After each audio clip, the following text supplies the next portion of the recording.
Hello, my name is Dr. Elenita Rosado. I am a family medicine physician and geriatrician, and I work at Iora Primary Care in two locations here in Houston at Forest West and Spring Branch. My talk today is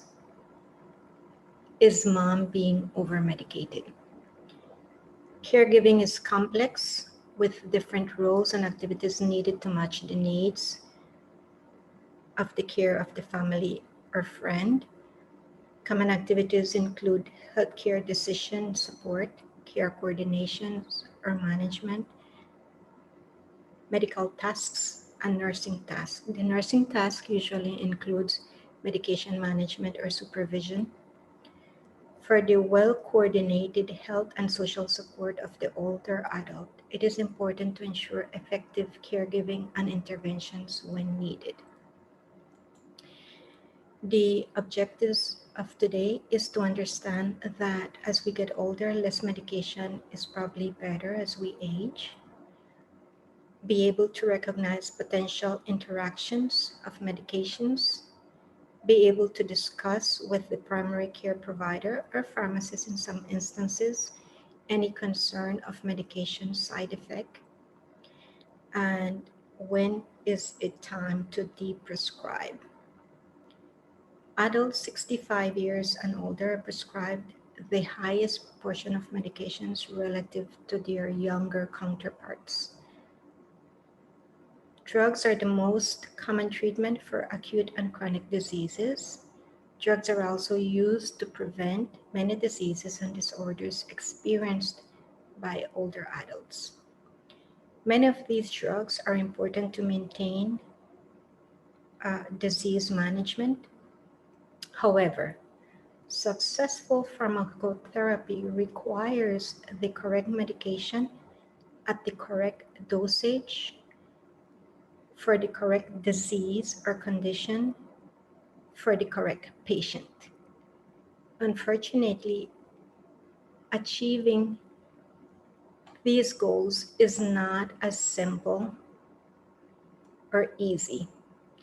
Many factors comes into play, including the patient's other disease states, other medications, adherence to the medication, the patient's beliefs, the patient's functional status, and also physiologic changes due to aging and disease, and the ability to afford the medications. The boom of unregulated third class of nutritional supplements, complementary medicines, and herbal preparations also need to be taken into account as adding to the polypharmacy in our older population. Very important to consider is that very little information is available about the use of these unregulated medications in older adults, particularly in older adults with multiple comorbidities and other medications. As we get older, our body responds to medications differently. As the body ages, we lose total body content of water and body fat increases. The liver gets smaller and the blood flow to both the liver and the kidney also decreases. These changes affect how the medication is being absorbed, how long it stays in the body, and how long it takes to exit the body. For example, if the person is a healthy older person, then the concern is much less for medication side effects. However, if the person is of low weight and has diabetes or kidney disease, then the drug may stay longer in the body and the doctor may have to take this into consideration and give the lowest minimum dose to avoid potential side effects. In other words, absorption of medication, distribution, and elimination of medication changes as we get older. Therefore, it is important to have the conversation about concerns about the patient's medication with the providers. The organization Healthy Aging has a list of items that should be discussed with the provider or any prescriber that your loved one may have. Make sure that on the clinic visit, you discuss the following: that the loved one is taking the correct medication for the correct condition, that the medication is the right one for their age and for the health conditions they have, that they are taking the proper dose for the correct length of time that the healthcare provider prescribed it for, especially when it comes to antibiotics. If the prescriber says take it for 10 days, even if the symptoms improve, make sure you complete the length of time that the prescriber recommended it for. Inform the provider of all medications, supplements, or herbs that your loved one is taking. I recommend also that you make an itemized list of medications that your loved one is taking and take it to the doctor. I prefer also that you also take the bottles of medication so that if you have concern about a specific one, you can identify the bottle with the provider instead of thinking that just by the color, the provider may know what you are talking about.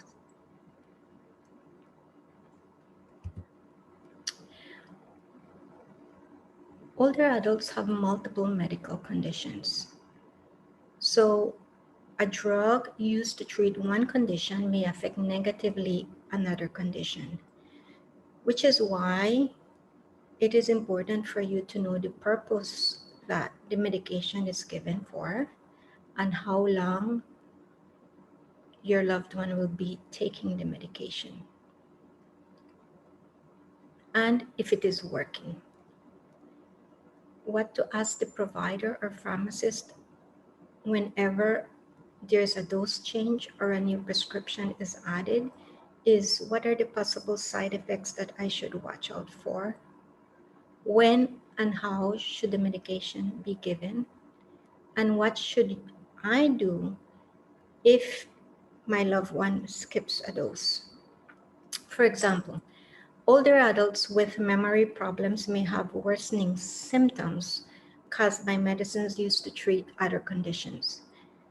In many cases, this may be anti-anxiety medications like benzodiazepines. It is used to treat the delirium, but actually it may be worse for your loved one in the sense that it causes more delirium and including falls and confusion.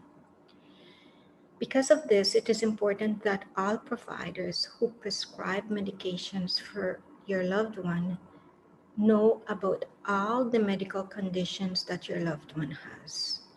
Also, be sure to let the prescriber know if a medication they gave for you or for your loved one worsens any of the other conditions.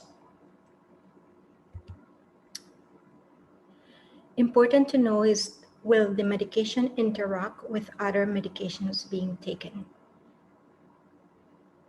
Will it impact any other medical condition that mom may have?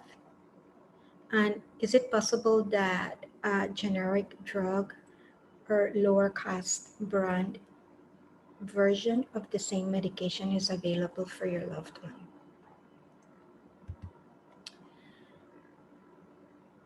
So what can interact with the medications that your loved ones are taking? There are numerous things that can interact. For example, antibiotics may not be absorbed well when taken with food, beverages, or medicines that contain calcium, magnesium, or iron. This is important for you to know. Why? Because many older adults take over-the-counter antacids for reflux symptoms or gastritis or dyspepsia. Most older adults are taking multivitamins of some sort, or if you're on antibiotics, some dairy products may decrease the absorption of the medication, and then it won't be as effective. Other considerations are cholesterol-lowering medications such as statins, atorvastatin, pravastatin. These are not well absorbed if you drink grapefruit juice with them. So in cases like this, you try to avoid grapefruit juice. Warfarin is another medication that a lot of our older population use for irregular heartbeat, such as AFib or for blood clots. And the absorption of warfarin can increase if you increase dietary intake of green leafy vegetables or if you start a new antibiotic. So it's always important to let your prescribers know if a new antibiotic is started so that warfarin is managed more closely. What can interact with my medications? Other examples are alcohol, cigarette smoking, caffeinated beverages, changes in diet, medical conditions, and infections.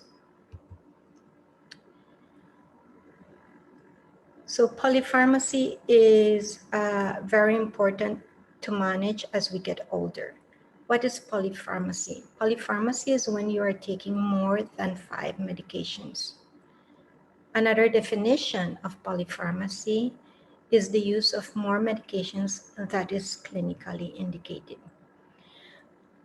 As we get older, older adults cope with more than one medical condition, and each medical condition may require a new medication for it to be treated. So this many times leads to more than 5 medications being used, for one for each condition. It also leads to potential drug-drug interactions that may be harmful to the body.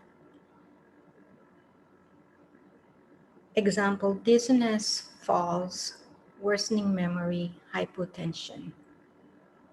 Polypharmacy also leads to one medication having interaction with another medication and decreasing its effectiveness, which is why it is highly stated that it is always important to talk to the healthcare provider or pharmacist if you notice any new symptoms.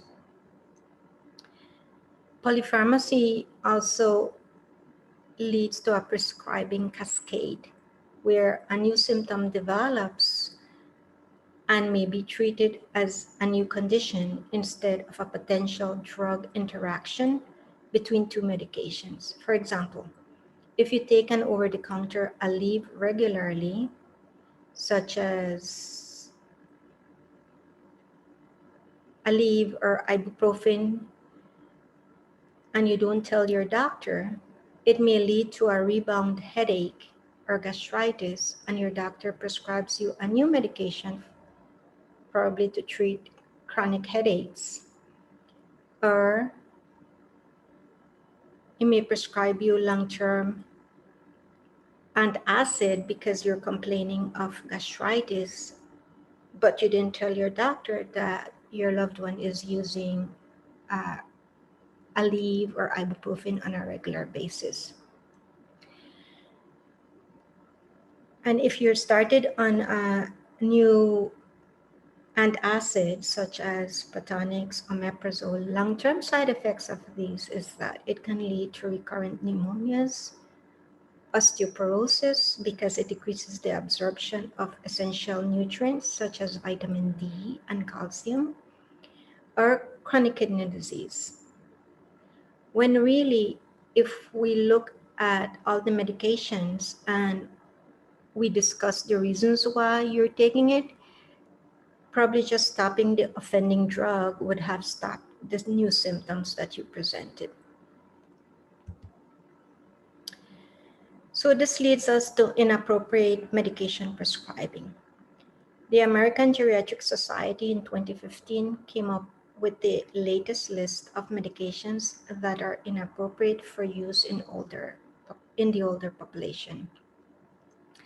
This is called the Beers criteria, and it is a tool to assist patients and caregivers to talk to their providers or pharmacists in making the right choice when it comes to medication. Important is that we always want to start at the lowest possible dose when starting a new medication. Optimizing drug therapy for older adults means achieving the balance between prescribing what is indicated to treat the patient's disease and symptoms while being consistent with the patient's goals and avoiding adverse effects.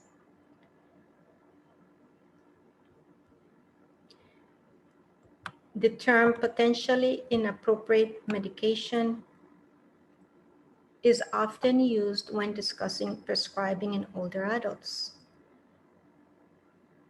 Although there is no official definition, potentially inappropriate medications are considered to be medications in which there is an unfavorable balance of risks and benefits, either when used by themselves or when considering alternative treatments that may be available.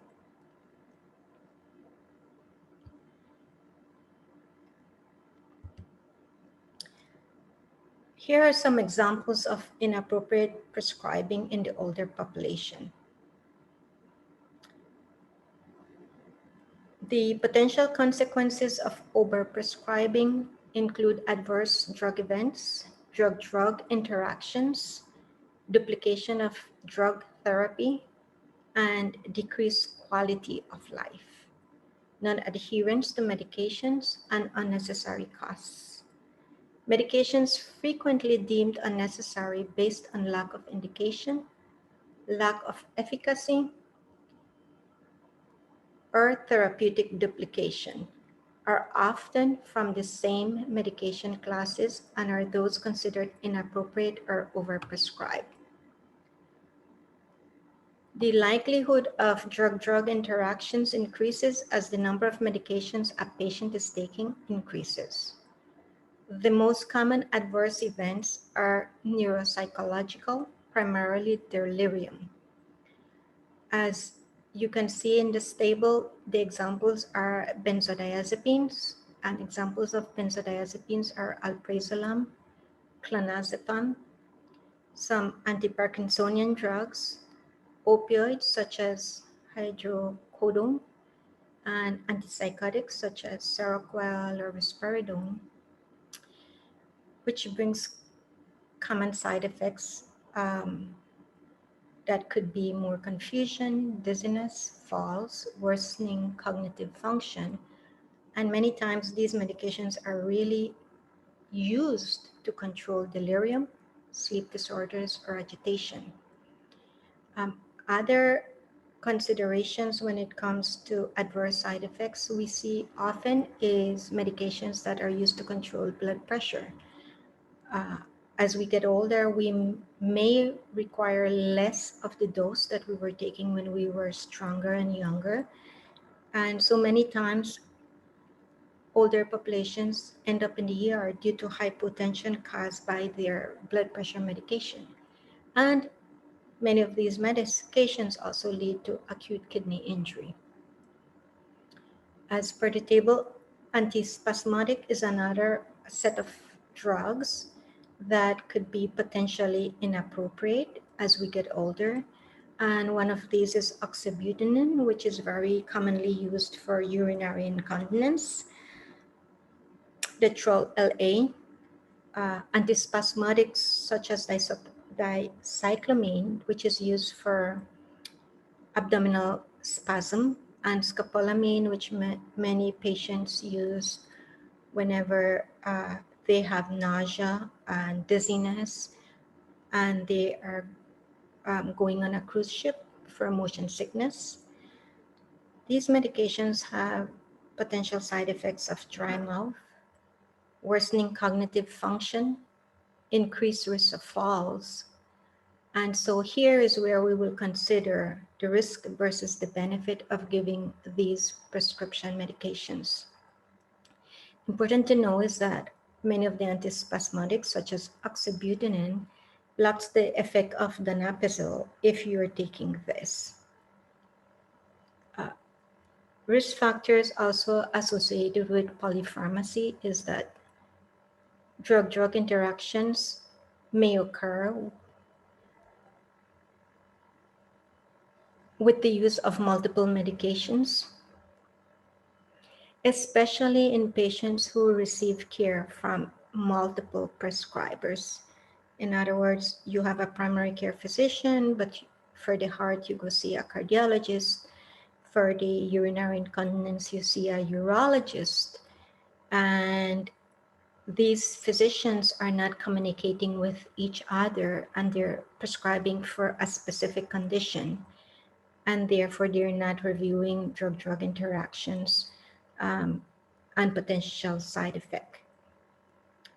And therefore, this is why it's important to have a primary care provider to review all your medications at least, I would say, every 6 months, but minimum every year.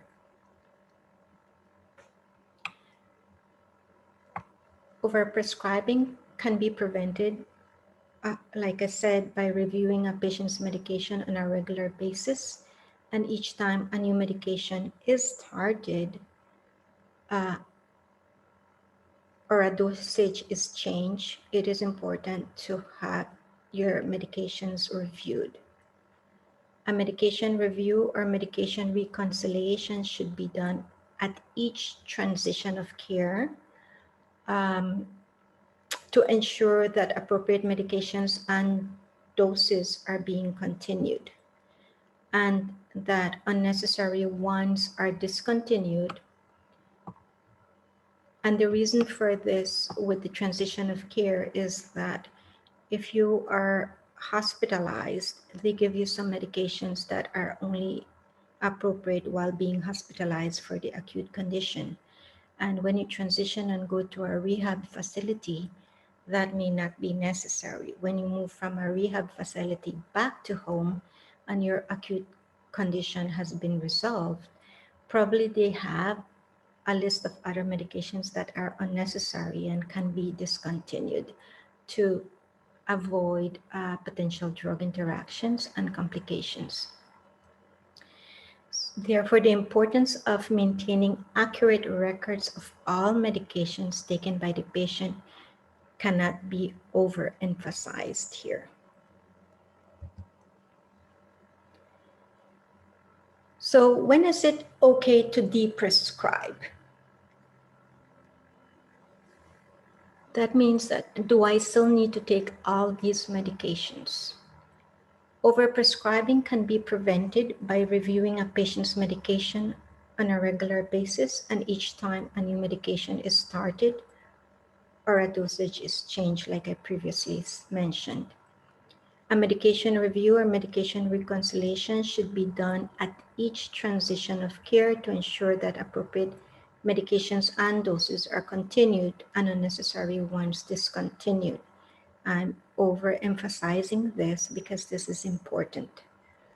The importance of maintaining this adequate and accurate record of the medications is crucial to prevent adverse side effects. CDC estimates that older adults 65 years and older are 3 times as likely as the younger population to visit the ER for an adverse drug event. Yearly, about 177,000 older adults visit the ER for an average drug event. The most common drug events are related to blood pressure medication, diabetic medications, and many times blood thinners. Older adults are 7 times more likely to be hospitalized due to an adverse drug event. So when is it time to de-prescribe? when a new problem or complaint is noted, and when the harms outweigh the benefits. For example, if you see that your loved one is having recurrent falls or worsening memory or is sleeping too much throughout the day, then it is time to consider and have the conversation with the primary care provider. Could this be a potential drug side effect or drug-drug interaction? Or is it that your loved one is aging and the chronic disease is worsening, and so his health is just declining? And your loved one may benefit from less medication that are no longer of benefit.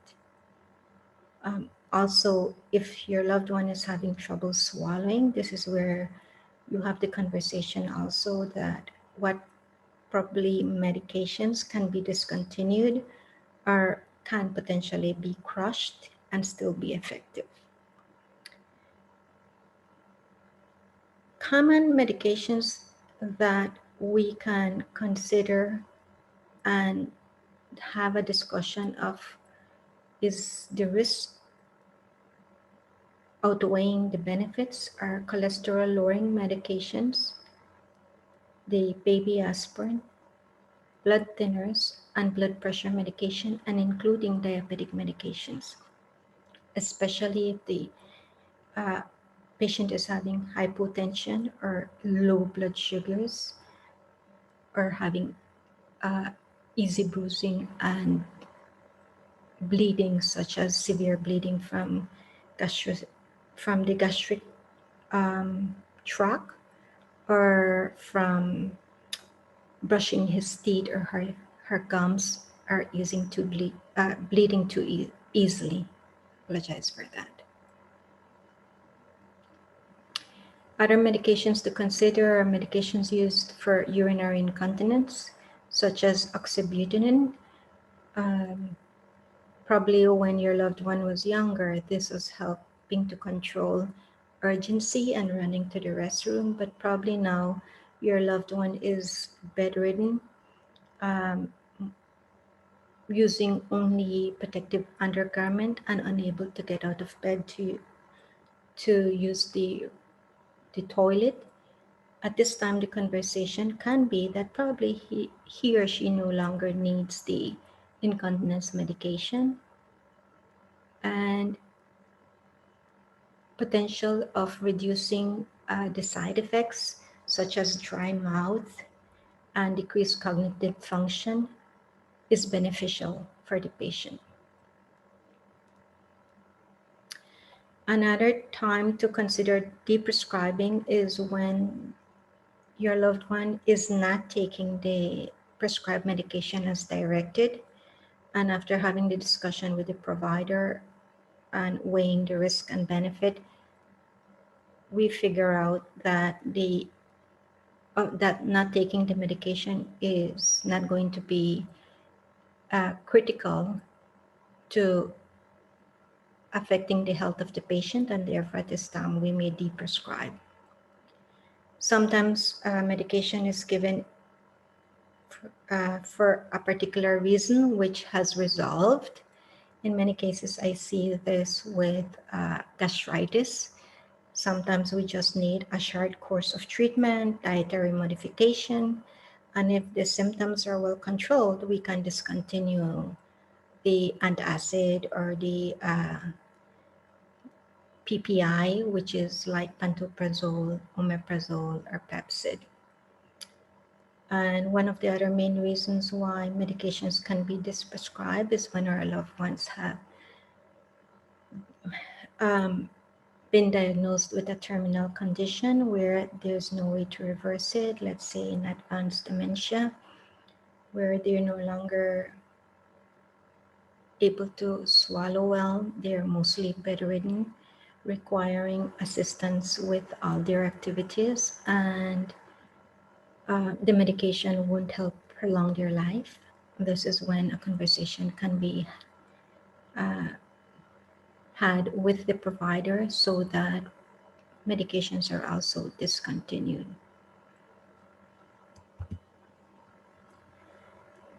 I appreciate your time, and I hope this is helpful for you to consider when medications can be de-prescribed for your loved one, and also how to go about having the discussion with the provider of potential drug interactions and possible side effects that your loved one may be having. Thank you.